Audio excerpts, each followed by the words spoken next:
Vamos a hablar del tema de la energía electrostática, del vector de Poynting y de cómo fluye la energía electromagnética por un cable. Entonces, la energía electromagnética tiene una fórmula que la conocen, que es la densidad de energía eléctrica es epsilon sobre 2 por la norma de al cuadrado, y la energía, la densidad, esto es una densidad de energía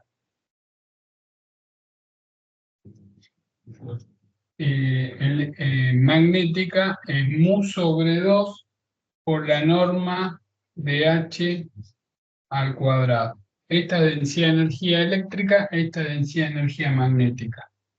Entonces, si de pronto tienen un problema de electromagnetismo, de la forma que sea, una esfera conductora rodeada por un dieléctrico y otra capa conductora, y me piden calcular la energía electromagnética o electrostática en tal zona, lo que tenemos que hacer es integrar esta expresión. O sea, si de pronto tengo una esfera así y acá tengo un conductor con radio interno y radio externo, o sea, esto es un conductor, esto es otro conductor,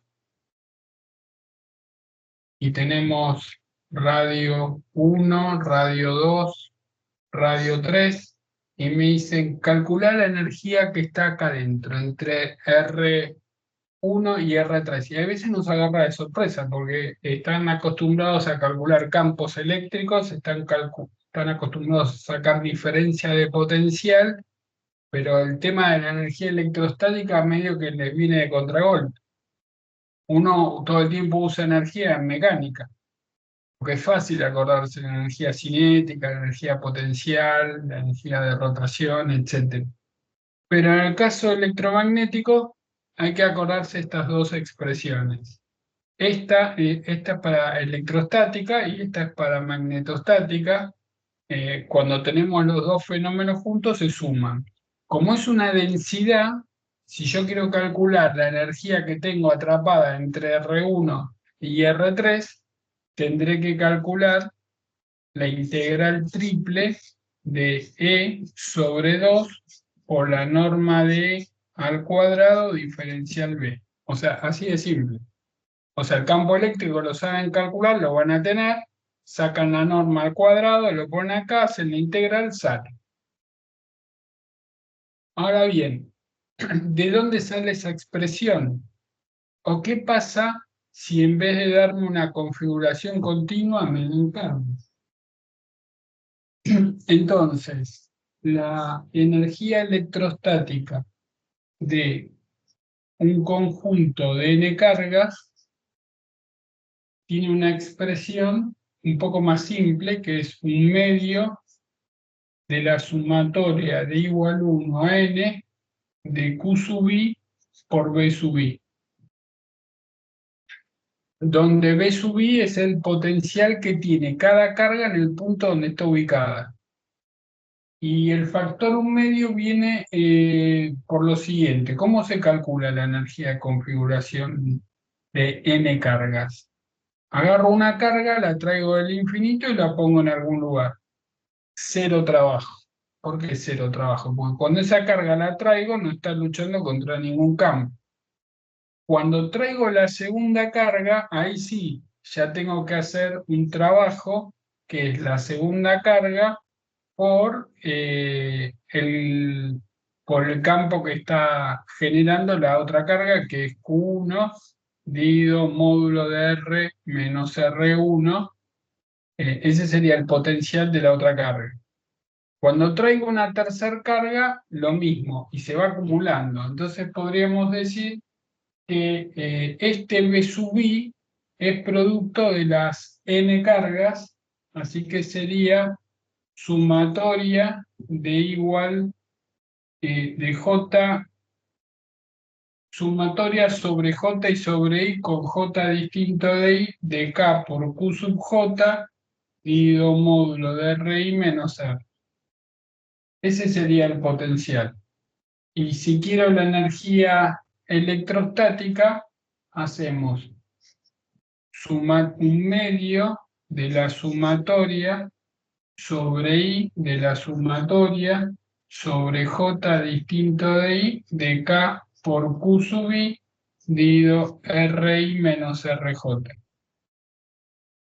Q sub I por Q sub J. ¿Por qué el factor un medio? Porque cuando yo hago la doble sumatoria, estoy calculando Q1 con Q2 y Q2 con Q1. Entonces, como uno lo está contando todo dos veces, se pone el tema del factor un medio. Ahora, si yo quiero pasar a un tema quiero calcular la energía electrostática, pero no de un conjunto de cargas, sino de algo continuo, tenemos que pasar de la sumatoria a la integral. Entonces podríamos decir que el trabajo es B por diferencial Q. El trabajo sería el potencial por el diferencial de carga.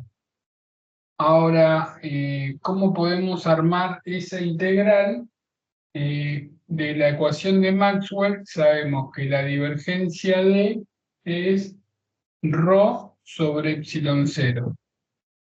¿Y ρ qué es? Carga por unidad de volumen, o sea, 1 sobre epsilon cero por diferencial Q sobre diferencial de volumen. Ojo que esto es un potencial, no es un volumen.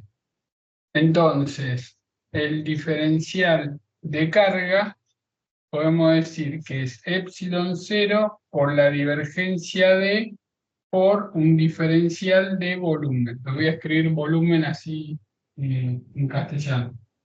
Entonces, esta expresión me permite sacar que el diferencial de trabajo es epsilon cero, es B por epsilon cero, lo pongo adelante, por la divergencia de por un diferencial de volumen. Entonces tengo que integrar eso para llegar a la expresión que puse al principio de la clase del campo. Entonces, ¿cómo podemos hacer?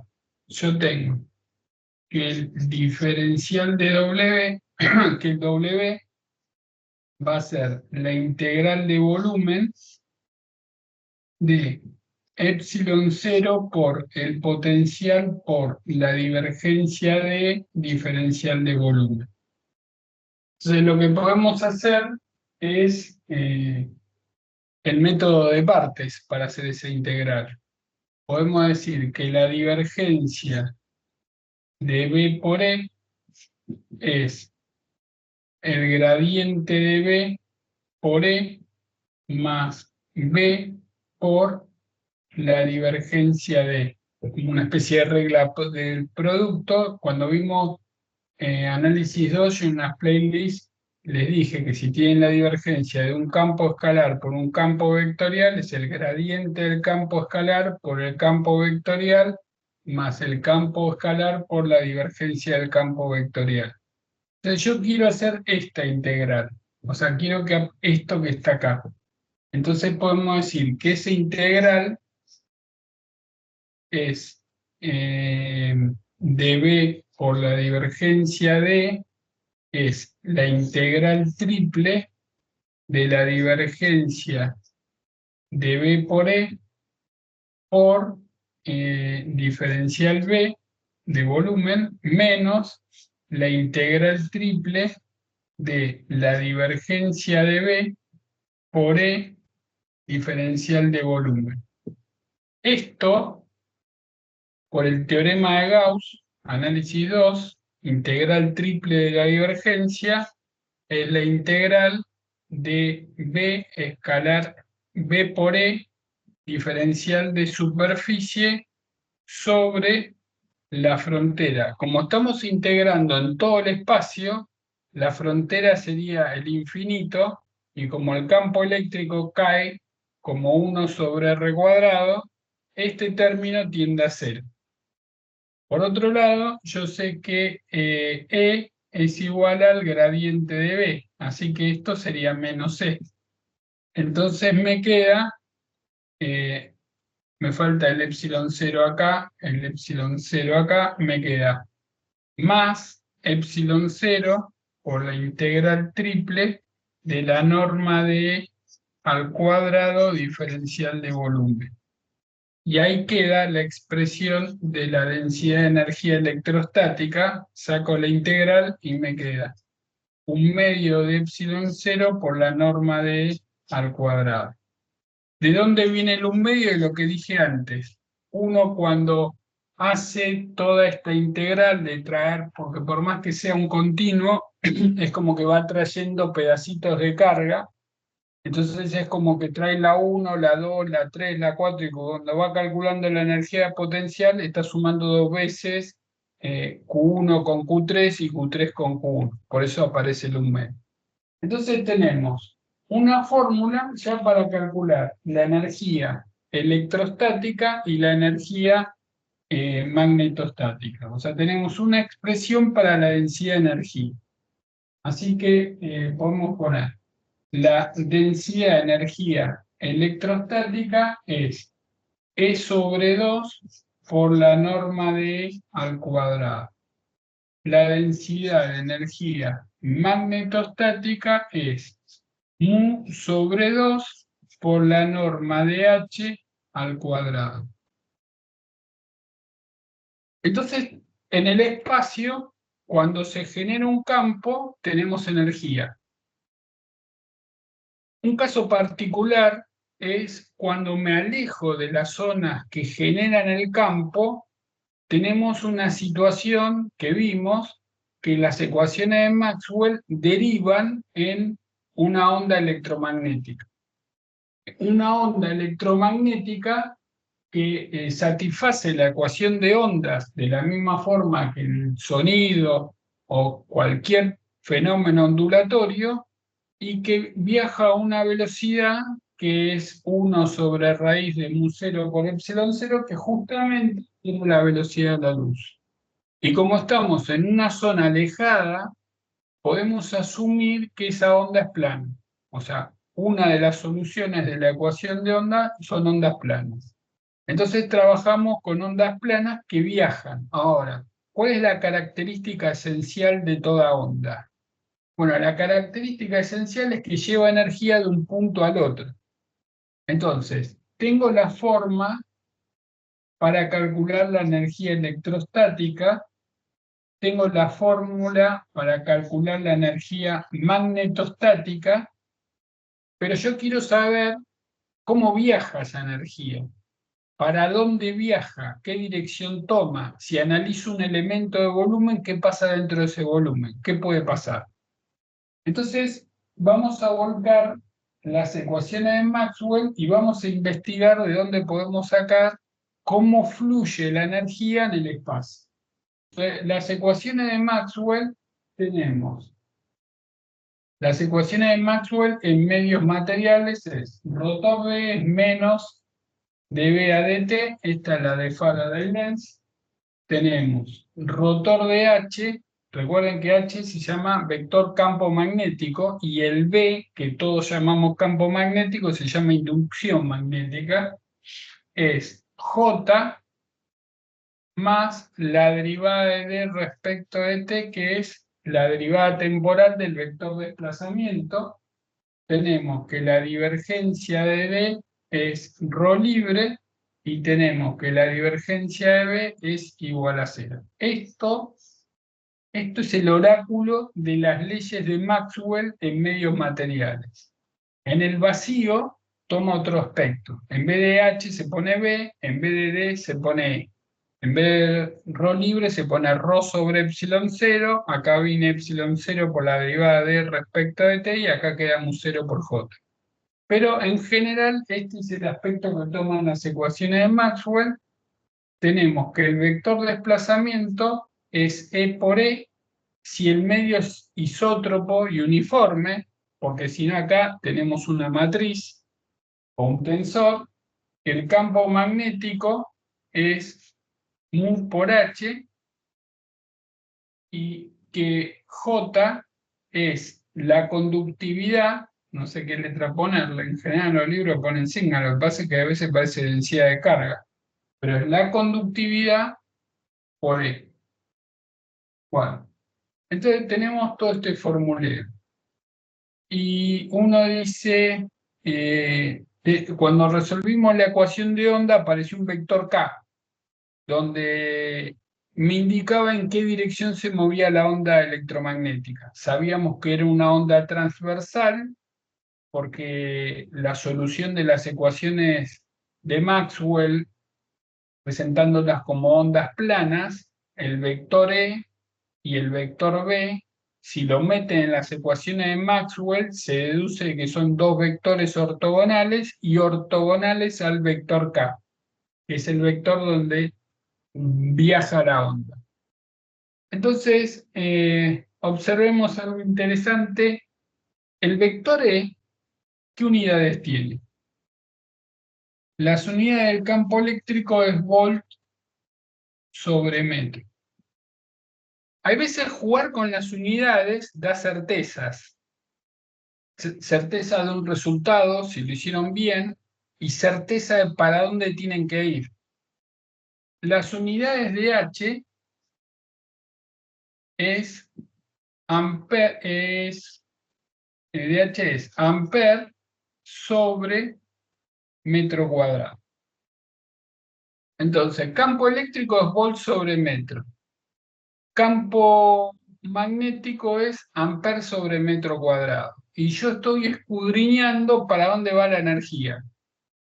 Y si observan y multiplican volt sobre metro por amper sobre metro cuadrado, esto me da joule sobre metro cúbico.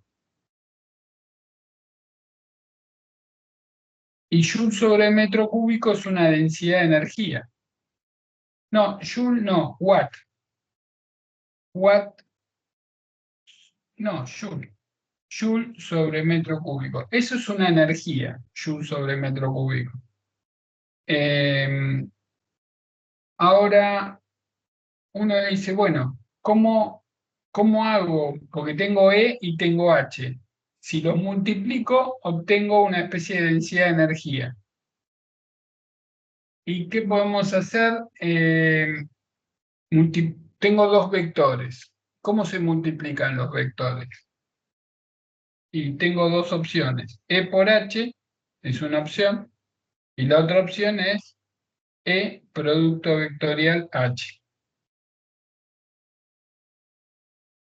Y uno dice, pero si estoy hablando de una densidad de energía, E por H, ¿cómo es? Porque E y H son perpendiculares. Me estaría diciendo que la densidad de energía es cero. O sea, este está descartado. Y E producto vectorial H, uno dice, bueno, me da la dirección donde se propaga la onda electromagnética, porque el producto vectorial de con H me va a dar K, o la dirección de K.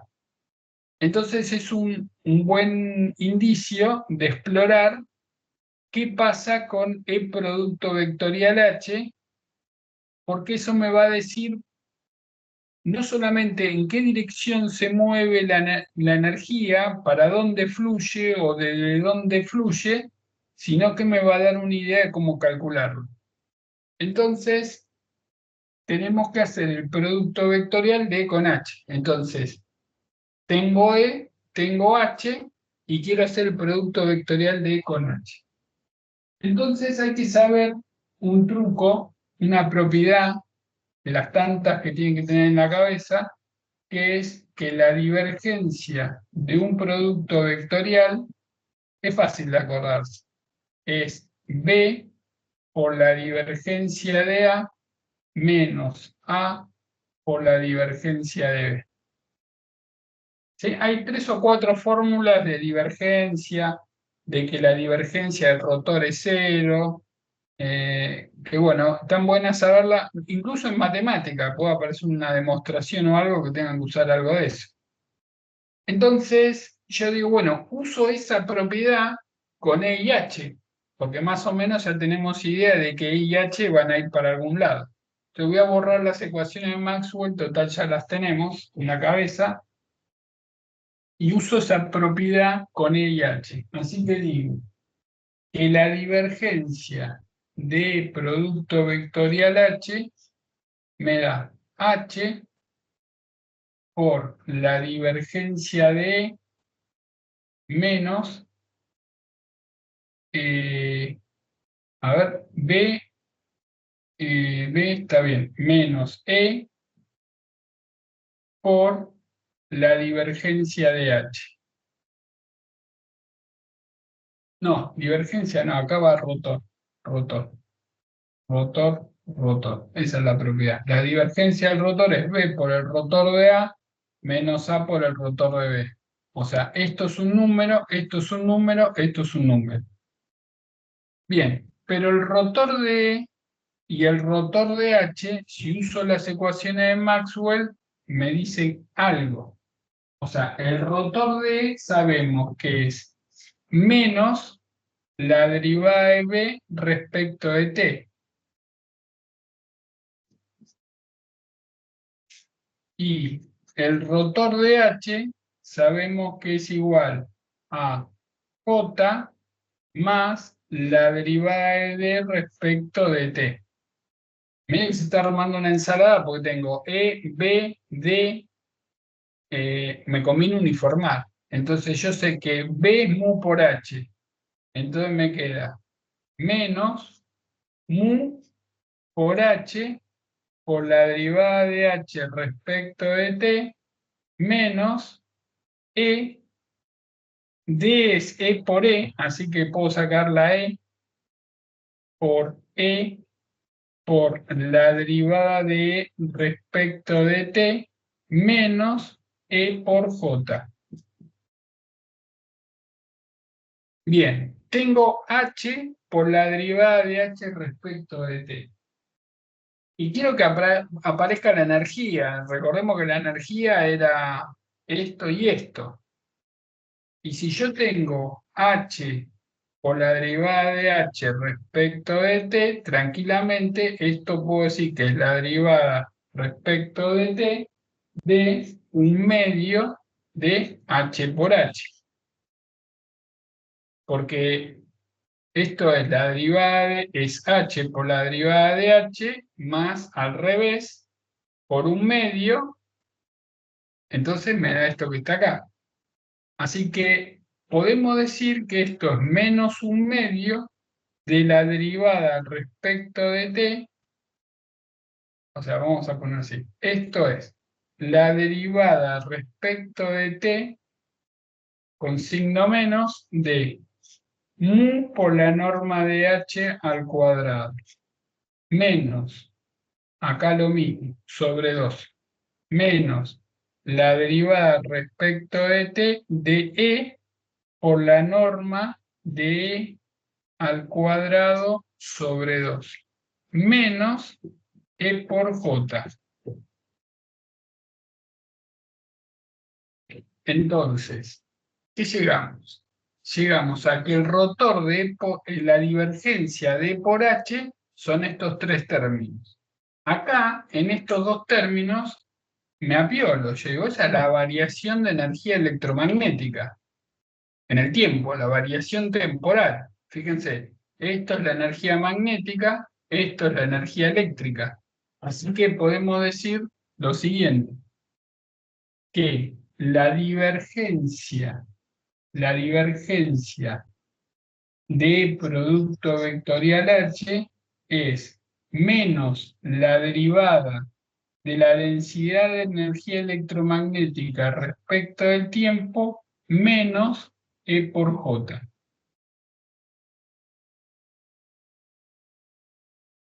Entonces llegamos a esa expresión reveladora que nos dice muchas cosas.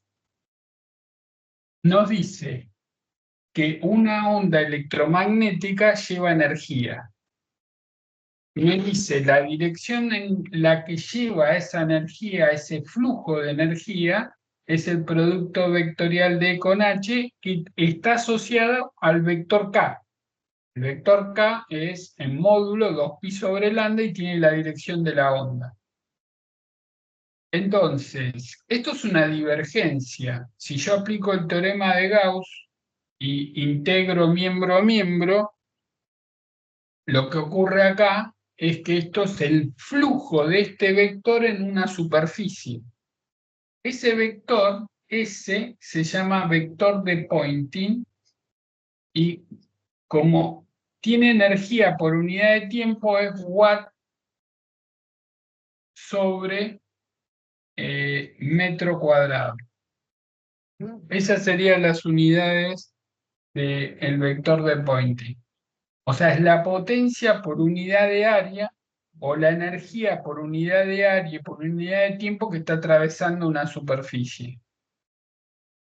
Y si yo analizo un elemento en el espacio y quiero saber cuál es la energía que tenemos en este cubito, me está diciendo que la energía puede estar aumentando o bajando en ese cubito. Supongamos que tenemos un reservorio de energía electromagnética.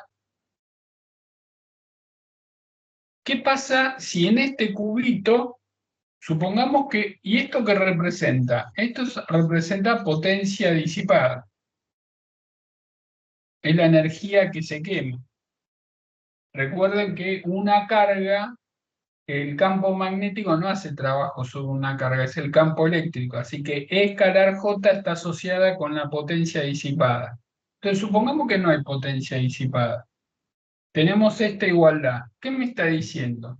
Que si la energía electromagnética baja, o sea, si en este cubito la energía electromagnética se está perdiendo, lo que se está perdiendo es el flujo de ese vector que sale de la superficie. O sea, quiere decir que tengo un flujo saliente en la frontera. Esto baja porque por la frontera se pierde. Si esto sube, esto va a ser negativo. Entonces, si sube la energía electromagnética en ese cubito, quiere decir que está entrando el flujo del vector Poynting en ese cubito. Y cuando tenemos energía quemada, bueno, entre lo que se pierde y lo que se quema es lo que entra o lo que sale a través de la superficie. Entonces, ese es el vector de Poynting. El vector de Poynting podemos decir que es una densidad, no, un flujo de la densidad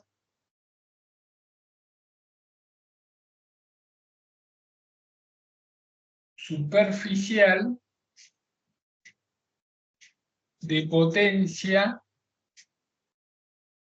electromagnética. Bueno, flujo porque tiene una dirección, porque la densidad superficial de potencia es una escalar. Entonces, eso es lo que significa el vector de Poynting. Así que el vector de Poynting me dice la dirección en la que va la energía y me está dando la cantidad de energía por unidad de área y por unidad de tiempo que está traspasando un área. Eso es lo que da el vector de Poynting. Entonces, ya sabemos, incorporamos cómo calcular energía electromagnética. Ya sabemos, si nos llegan a preguntar del vector de Poynting, cuál es la ecuación del vector de Poynting, cómo se relaciona con la energía electromagnética y la energía que se quema. Y ahora vamos a ver algo que alguno tal vez escuchó en algún video de divulgación, que los cables no llevan la energía, sino que la energía va por afuera del cable. Tal vez alguno habrá visto un video de esos de divulgación que dice la energía va por afuera del cable. ¿Qué significa que la energía va por afuera del cable? Bueno, tendríamos que calcular una situación concreta y ver qué pasa con el vector de Poynting. Entonces vamos a analizar esa situación. si tenemos una batería y un cable, ¿qué es? Un cable es un conductor. Vamos a dibujarlo exageradamente, como si fuese un supercilindro.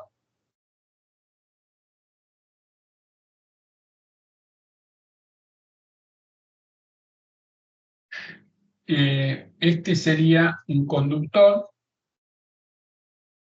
Un conductor, ¿qué significa? Que tiene conductividad infinita y resistencia cero.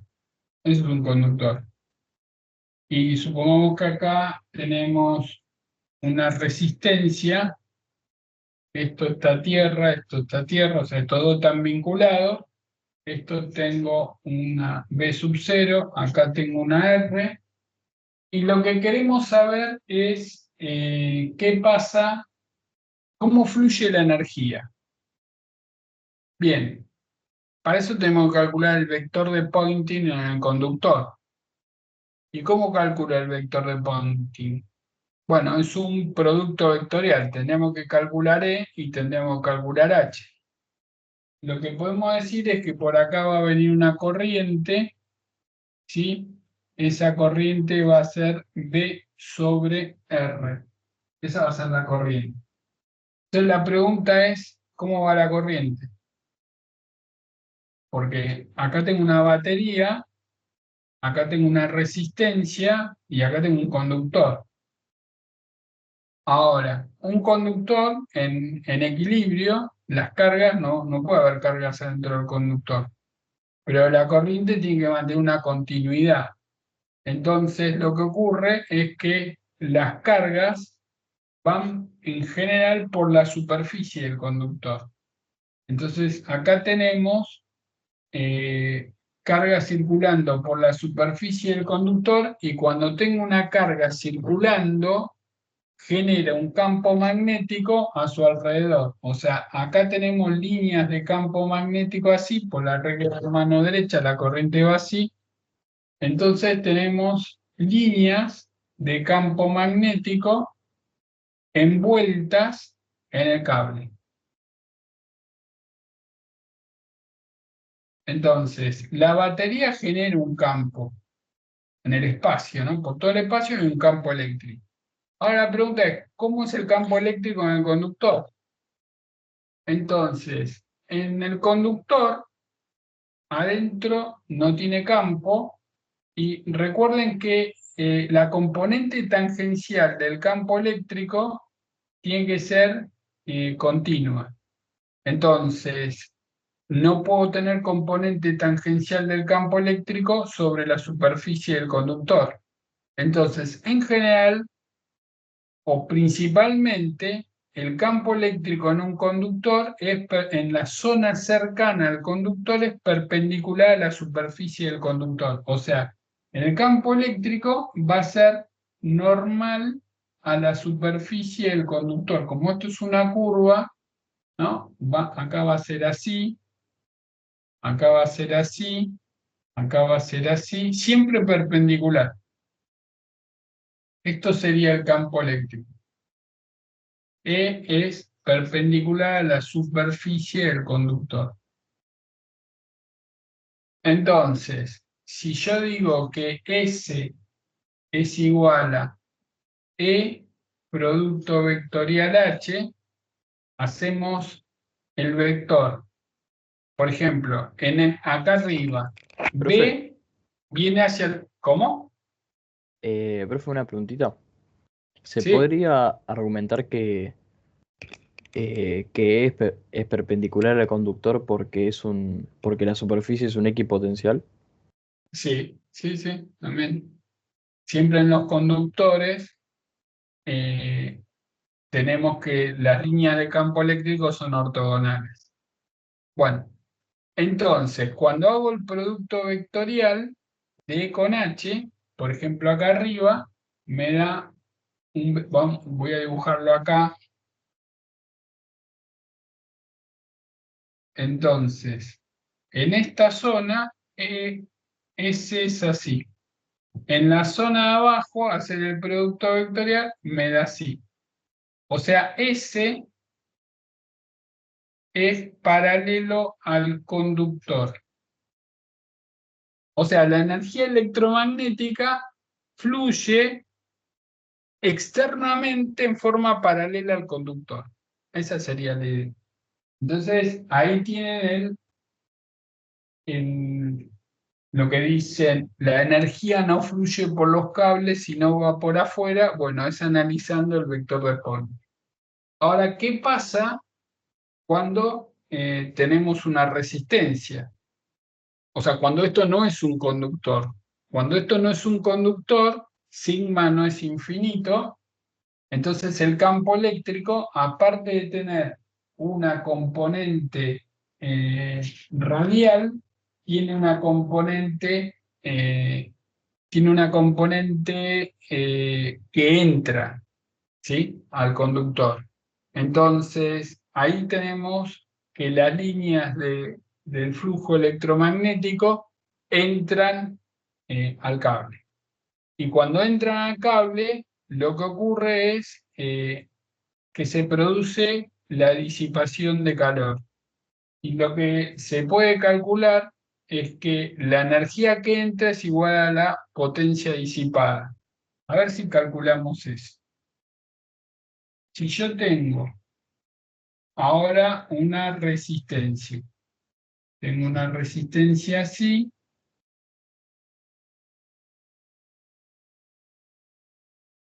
esto es una resistencia. Cuando tengo la resistencia, ya las cargas van por acá, los electrones. Tengo un campo eléctrico que lo puedo evaluar como la diferencia de potencial sobre la longitud de la resistencia. Supongo que la resistencia tiene una longitud L. Ese sería el campo eléctrico.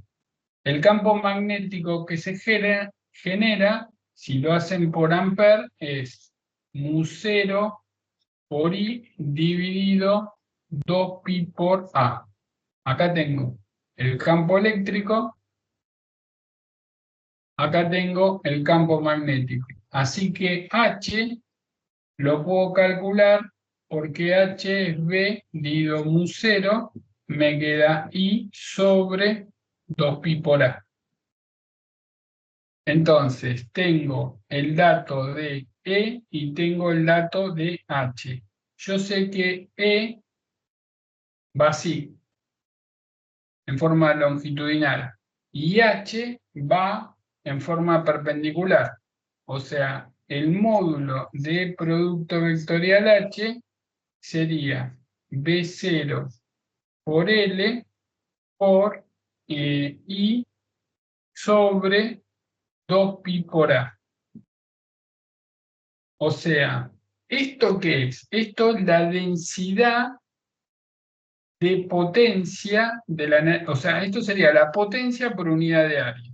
Si yo quiero la potencia, tendría que hacer la integral doble de B0 por I sobre L 2pi por A por el diferencial de superficie, que es el área lateral de la resistencia.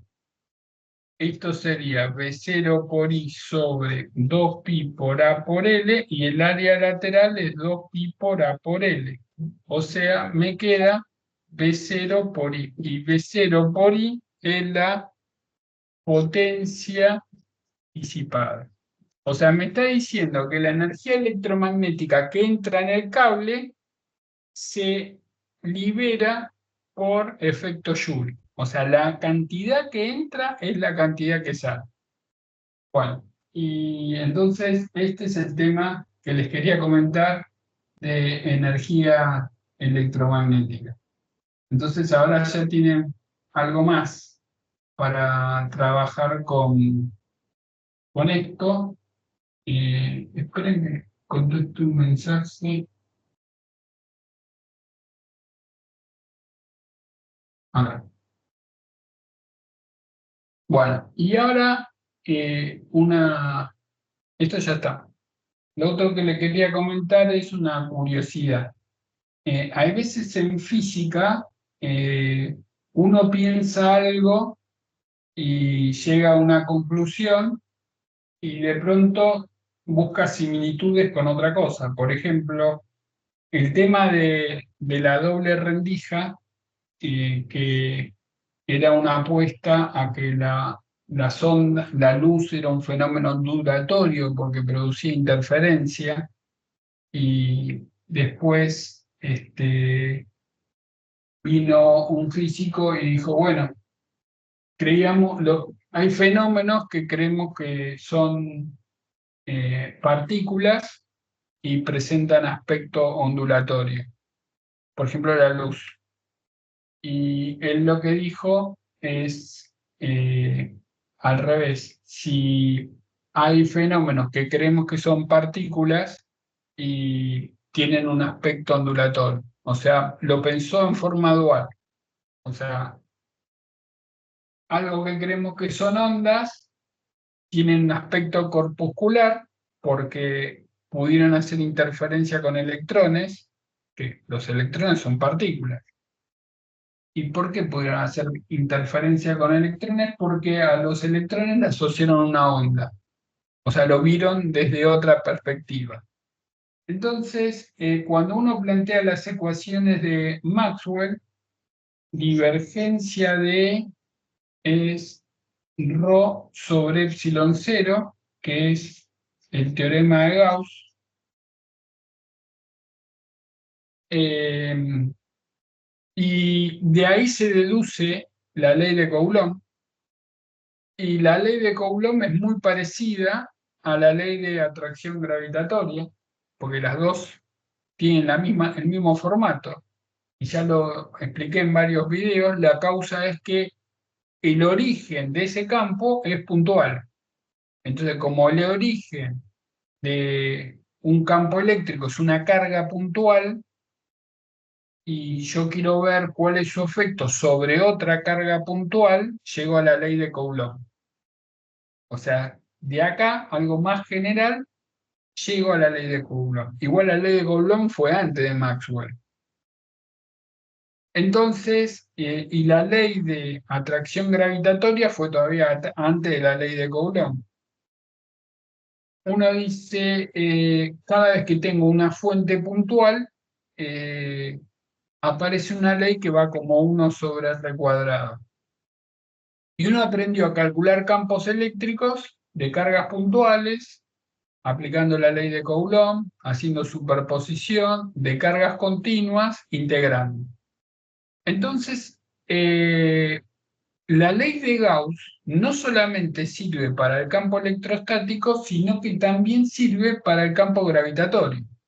Yo puedo decir, vamos a hacer un espejo acá, que la divergencia de G es igual a menos 4pi por la constante gravitacional por la densidad de masa.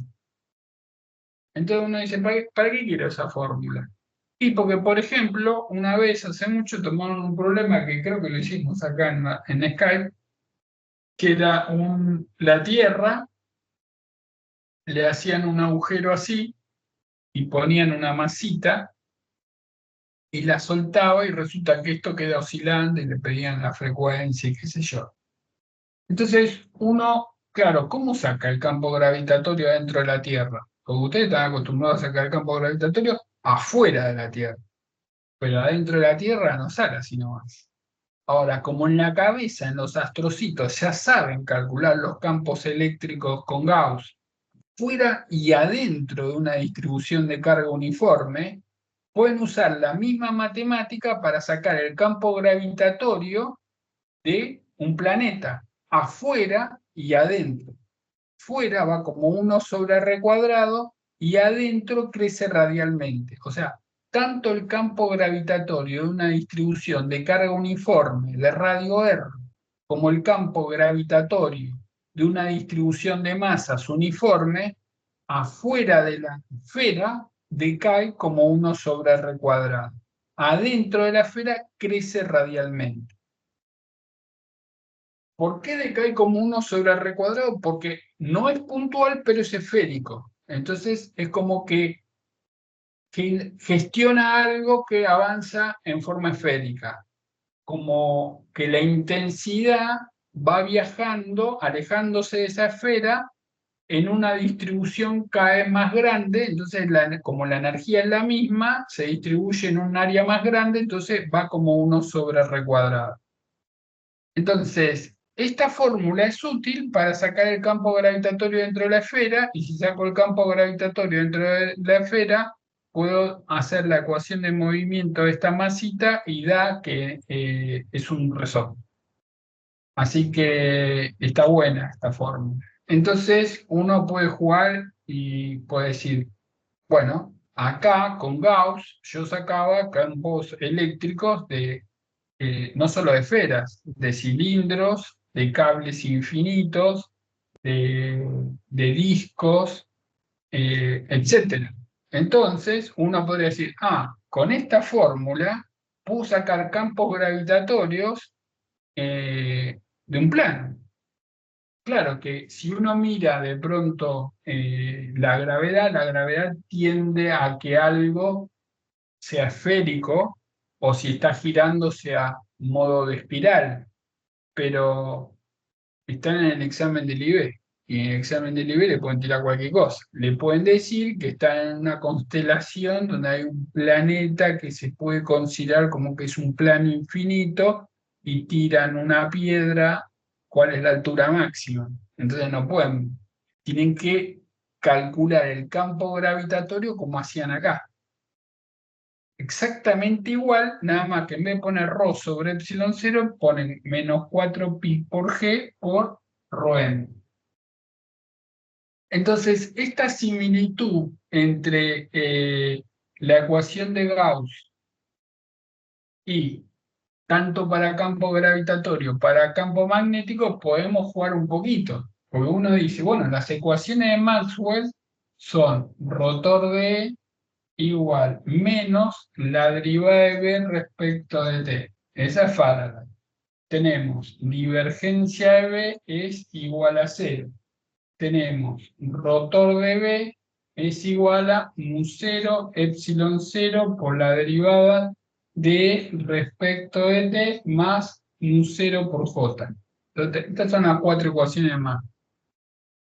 ¿Qué más sabemos de esto? Y sabemos que si una carga eléctrica positiva o negativa se acelera, emite radiación.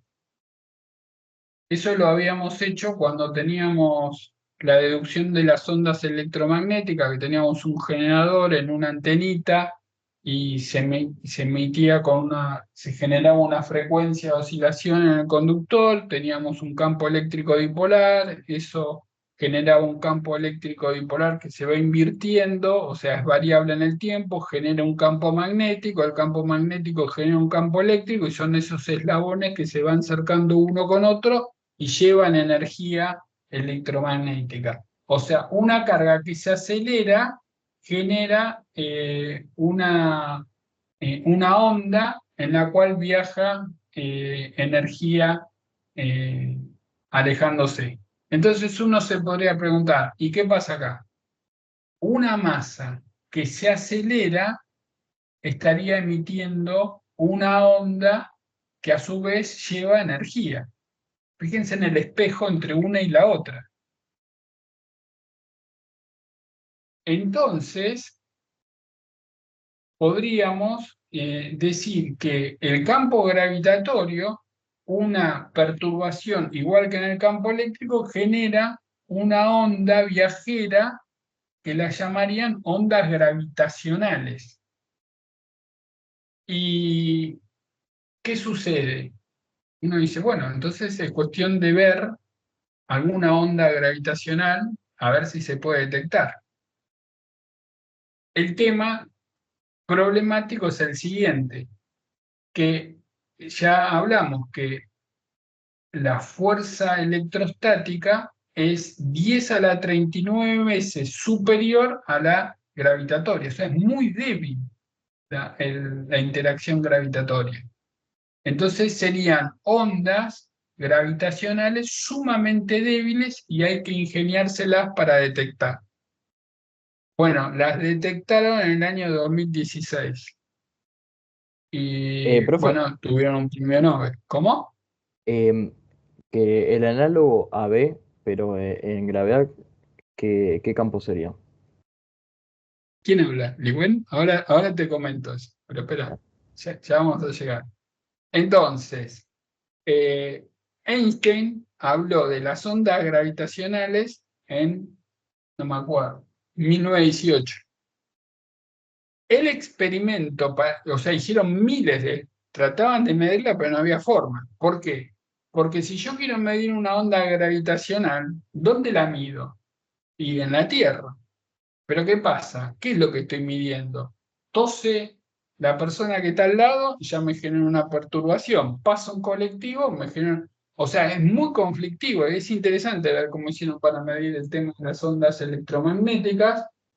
Hicieron el experimento en dos zonas distintas en el mismo tiempo y bueno, la lograron detectar.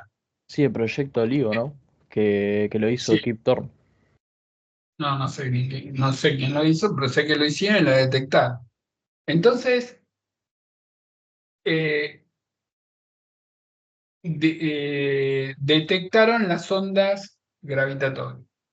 Bueno, el tema es que las ondas electromagnéticas, hay una partícula que se llama fotón, que no tiene masa, que está asociado al campo electromagnético. Bueno, esta partícula todavía no se detectó, la llaman el gravitón, pero sí se detectaron las ondas gravitacionales. Y ahora, con respecto a lo que decía Li Wen, es, bueno, llego hasta acá, pero la matemática me permite jugar. Entonces yo podría decir, una carga eléctrica, no que se acelera, una carga eléctrica que se mueve o que se acelera. Se mueve o se acelera, genera un campo magnético. Está acá, ¿ven? Entonces, y está acá está, perdón. Una carga eléctrica es una corriente. Una corriente genera un campo magnético. O sea, están acopladas. Entonces uno podría decir, ¿qué pasa acá? Yo podría decir, rotor de G es menos la derivada de un HG respecto del tiempo. Esto no se lo van a tomar, ¿eh? Tranquilos. La divergencia es simplemente jugar hasta dónde puede llegar la mente. La divergencia HG es cero, me estaría diciendo que no hay fuentes gravitomagnéticas directas, como acá no hay monopolo magnético, y que el rotor de HG es 4pi por G sobre C cuadrado por J sub G más 1 sobre C cuadrado por la derivada de G respecto de T.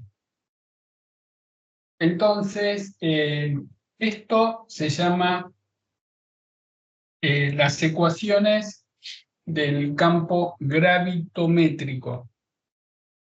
Entonces uno dice, esto es un delirio total.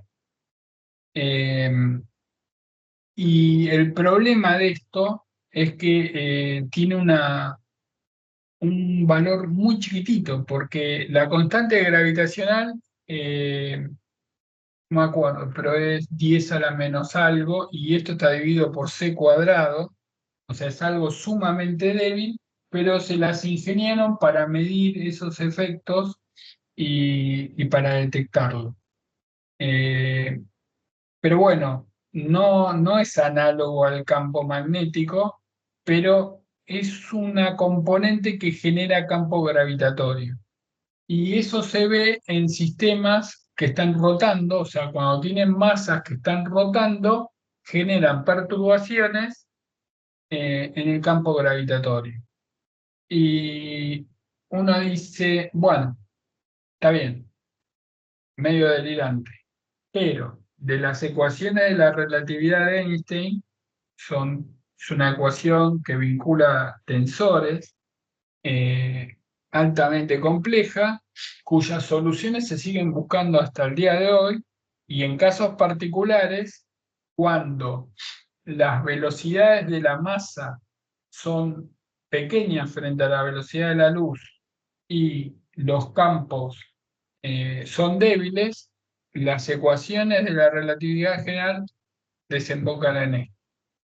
Entonces, para el tema del ingreso, entender lo que hablamos de la energía electromagnética, del vector de Poynting, de cómo fluye la energía por los cables, y como herramienta ante un imprevisto de que me pidan un campo gravitatorio en una esfera con densidad de carga uniforme, uso Gauss. Esto es lo que tienen que rescatar. O incluso me pueden decir que tengo un planeta donde la densidad es A por R cuadrado. Sacar el campo gravitatorio y me hacen el agujero este acá. A ver qué pasa. Los hacen puré. Pero si tienen esto, lo asocian con todas las cuentas que hicieron en campos eléctricos. En el cálculo de campos eléctricos, todo lo que sabían hacer de campo eléctrico, usando el teorema de Gauss, hacían en campo eléctrico, en campo magnético. El signo menos es porque el campo gravitatorio es hacia adentro. En cambio acá ρ puede ser positivo o negativo. Acá ρ no, acá ρ es la densidad de masa, siempre es positivo. Bueno, Profe, eh, ¿cómo? una pregunta media flashera, pero que estás en el ejemplo ese que escribiste de planeta que tiene una asimetría, eso que lo cruza. Y suponete Sí, que no es despreciable que no es se- despreciable que... ese tubo. Entonces, cuando haces Gauss, se puede hacer el truco el mismo que se hace para electrostática, que se toma como si la esfera estuviese completa y después se le agrega el pedazo de campo que genera esa parte que en realidad no existe y le agregas como algo negativo. No, no, no, sería un quilombo. No, acá el problemita del tubito, el tubito, cuando yo saco el campo gravitatorio es como que el tubito no lo afectó. No es que hago superposición, sino es insacable. El problema clásico que han tomado es, incluso creo que en Exactas estaba en la guía cuando yo estudiaba, era la Tierra, le hacen un orificio, te dan la latitud y todo, le hacen un orificio y sueltan una Sí, sí, yo lo persona, hice ese una ejercicio. partícula. Claro, bueno. Entonces, vos cuando sacás el campo gravitatorio, considerás como que la esfera está entera, no que le sacas un pedazo. O sea, considerar la esfera entera y el campo gravitatorio adentro es lineal, es A por R. Entonces, cuando haces la ecuación de Newton y descomponés en la dirección esta, llegás a una ecuación cosine. Sí, me acuerdo. Sí, me acuerdo si estaba en la guía o me lo tomaba en el parcial. Eh, Eh, seguramente En, hice cualquier cosa, porque en la guía, creo. nunca... ¿Eh? En la guía, yo me acuerdo. Claro, bueno, a mí me parece que no estaba en la guía, me lo tomaron. Y obviamente no tenía más pálida idea, porque ¿dónde te explican eso? O sea, no lo explican en ningún lado. Eh, en general sí te explican el tema de cómo es el campo gravitatorio, la energía potencial gravitatoria, lo que dijo Agustín el otro día de las órbitas, de según la energía, cómo quedan, si circular, elíptica, parabólica, etcétera. Eso sí está en el Alonso Film súper bien explicado, pero el campo gravitatorio adentro de algo, en ingeniería no lo ve. Y los que estudian física, depende del profesor que tengan, si les dio bola. No sé si les dieron esto. Lo que pasa es que sin esto no puedes sacar. Sí, lo puedes hacer como una especie de superposición de esferas de distintos radios, pero tenés que ser muy inspirativo el día del examen para que se te ocurra esto. Estos ya tienen una herramienta en la cabeza. Si se zarpan con algo así, de calcular el campo gravitatorio adentro de una masa, bueno, y incluso tiene algo muy interesante. Si de pronto tengo supongamos que tengo un planeta que es así, que adentro es hueco, que tiene un radio R1 y R2. y me dicen, ¿cuánto vale el campo gravitatorio adentro?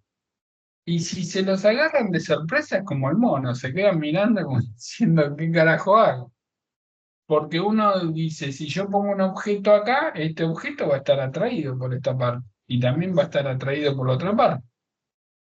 Pero si yo miro esto, digo, acá adentro G es cero. ¿Y cuál es el argumento? Porque no tengo masa encerrada.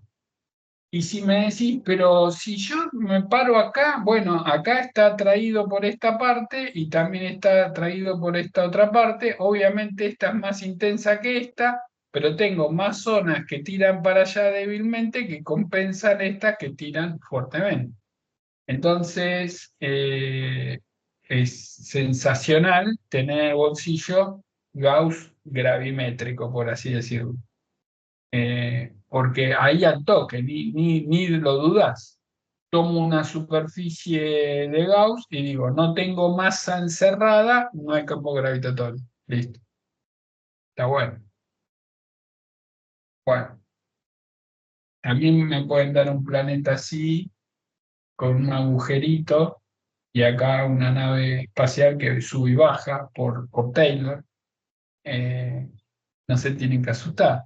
Ahí sí, superposición como si fuese el campo eléctrico. El ejercicio de campo eléctrico de un plano infinito que le saca un agujero es la superposición del campo del plano menos el campo del disco. Lo tienen, hacen Taylor, sacan el campo eléctrico, ponen una partícula cargada, ley de Newton, les da algo que oscila, pueden sacar la frecuencia. El análogo gravitatorio es una distribución plana, hacen superposición, se acerca a un asteroide y empieza a oscilar y sacan la frecuencia. Bueno, nos vemos. Estudien, ¿eh? Después manden los mails, porque mañana a la noche van a mandar los mails de las playlists que les dije y eso va a servir como repaso, porque la miran así mirando el techo o tomando sol y tienen todo electromagnetismo en 2 horas y tienen todo análisis 2 en 2 horas. Y está bueno para repasar. Cuando se llega el último, la última semana, se miran esas playlists y están a tiro de todo. Bueno, nos vemos. Hasta luego. Chao, profe, gracias, ¿no? Chao.